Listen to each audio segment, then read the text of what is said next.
The US message is clear. If the Syrian government uses chemical weapons again, the US will not hesitate to strike again. This comes as the world weighs the damage of the heavy missile attack against Syrian government installations overnight. Last night's operations were successful. We met all of our objectives. We hit all of our targets successfully. No aircrafts, allied aircrafts were engaged.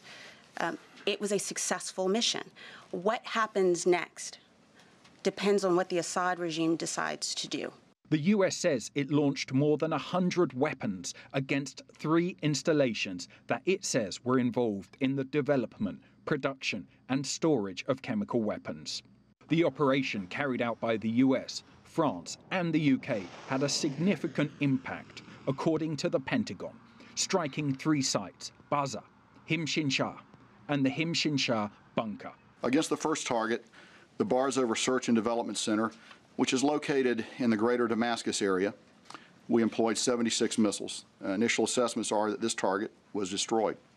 This is going to set the Syrian chemical weapons program back for years. The US administration is making it clear that it sees the use of chemical weapons beyond just Syria, that the US-led airstrikes were a warning for any government or actor thinking of using them, while the Syrian and Russian governments deny that Syria carried out the chemical weapons attack on April 7th.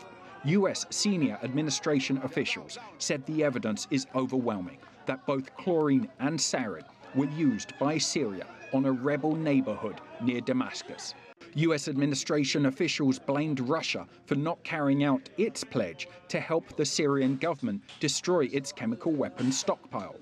However, in 2013, Russia and the US reached a joint agreement to dispose of Syria's chemical weapons in line with a UN Security Council resolution.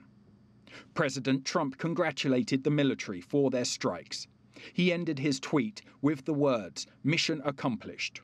Yet curiously, that phrase is notorious in American politics. It was the message sent by then-President George W. Bush in 2003, declaring the invasion of Iraq a success.